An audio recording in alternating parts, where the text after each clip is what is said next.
이번 코너부터는 이우석 놀고 먹기 연구소장님과 함께 이야기를 나눠보겠습니다. 여행 전문가십니다. 어서 오십시오. 안녕하십니까? 네. 자, 여러분들 주말 나들이 계획 세웠습니까? 이번 주부터요. 오늘 주말부터 시작해서 다음 주 중까지 날씨가 아주 환상적인 봄 날씨를 예고하고 있는데 요즘 같은 때면 어디를 갈지 고민 많으실 것 같습니다. 그래서 저희 뉴스에일 라이브에서 여행 전문가를 모신 건데 자, 요즘 같은 봄 날씨에는 어디를 강력하게 좀 추천을 해 주실까요? 뭐 사실 요즘 같은 날씨에는 갈 데가 굉장히 많습니다. 그렇죠. 봄꽃도 사실은 약간 이제 지겹고요. 네. 이제 오히려 사람 사는 얘기가 조금 궁금하고 사람 사는 재미가 그대로 살아있는 곳, 오롯이 남아있는 전통시장을 한번 돌아다녀 보시는 게 쇼핑도 그렇고 좀 마음에 드는 본인이 좋아하는 것도 사고 사는 것도 맛있게 먹고 그다음에 이것저것 구경하고 돌아올 수 있는 그런 것들이 많습니다. 세 곳을 추천해 주셨어요. 저희한테 미리. 네네. 자, 강원도의 전통시장 한 곳, 또 보령의 한 곳, 그다음에 전남의 한 곳을 해주셨는데 전통시장이 그냥 장 보러 가는 곳인데 거기를 관광지로 지금 추천을 해주시는 거잖아요. 그런 이유가 있습니까? 아무래도 우리가 절경만 쫓아다니던 옛날에 그 1차원적 관광에서 지금 뭔가 체험을 하고 본인이 좋아하는 거를 골라서 속속 이제 뽑아먹는 그런 여행이 유행하고 있는데요. 그걸 이제 SIT라고 합니다. 스페셜 인터레스트 투어리즘이라고.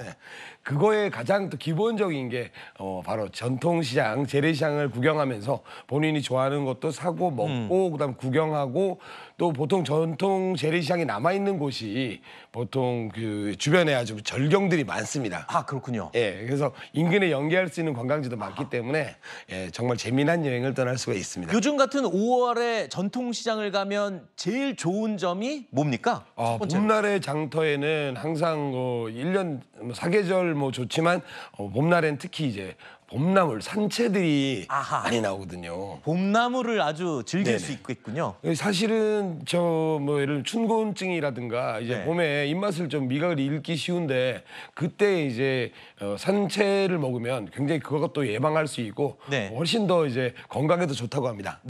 저는 전통시장들 강원도 정선 5일장의 대표적인 게 지금 3가지로 먹거리를 소개를 해주셨네요. 산나물은 당연히 들어가고요. 터속 음식이고 강원도 향토 음식이 약간 풋풋한 맛이 있거든요. 그래서 서울 수도권에서는 즐길 수 없는 좀 인위적인 맛이 아니라 그 지역의 아주 거친 맛 이런 것들을 별미로 즐길 수가 있어서 이제 먹거리 투어로 제가 위주로 골라봤습니다.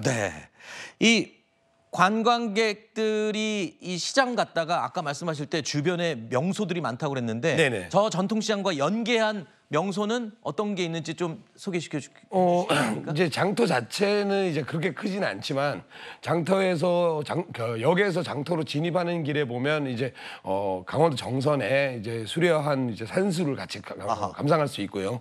그다음에 요새 그 철도역을 중심으로 맹글장이라는 플리마켓이 열리고 있어요. 그래요? 그 강원도의 정선과 평창 쪽에 위치한 관광두레라는 이제 그 협동조합에서 만든 그 지역민들이 만든 소소한 공예품, 먹을거리 아니면 사갈 수 있는 쇼핑거리들을 보부상처럼 역마다 이렇게 만들고 있는데 그거를 따라가면서 구경하셔도 좋고요. 그다음에 나전역이 있습니다. 정선역과 그리 멀지 않은 곳에 나전역이 있는데 나전역에는 국내 최초의 간이역 카페를 굉장히 좀 근사하고 아주 분위기 좋게 만들어놨습니다. 그래서 여행객들이 이제 걸어다니다 보면 좀 다리가 아프고 목도 마르고 하잖아요. 그러면 그 간이역 카페에서 쉬어갈 수 있는 여행자들을 위한 라운지격으로 준비를 했습니다.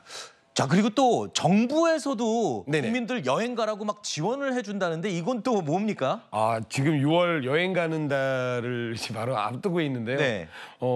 이제 정부에서는 소비 진작과 그다음 국민의 어떤 그 삶의 질을 향상시키기 위해서 여행을 굉장히 권장하고 있습니다. 특히 이제 서울 수도권에 많이 저희가 집약돼 있기 때문에 지방 경제 활성화를 위해서도 굉장히 필요한 정책인데요. 그래서 6월 달에 달에 여행 가는 달을 만들어서 아하. 대폭 할인을 하고 있습니다. 정부가 지원을 해주는군요. 예, 여행 상품뿐만 아니라 교통, 숙박에 어허. 거의 현찰 지원을 하듯이 현금 지원을 하듯이 예를 들면 숙박 같은 경우에는 5만 원, 네. 뭐 KTX 같은 이제 고속열차 같은 경우에도 뭐 2만 원에서 3만 원 정도 할인을 계속 하고 있기 때문에 사실 이 시기가 비수기거든요.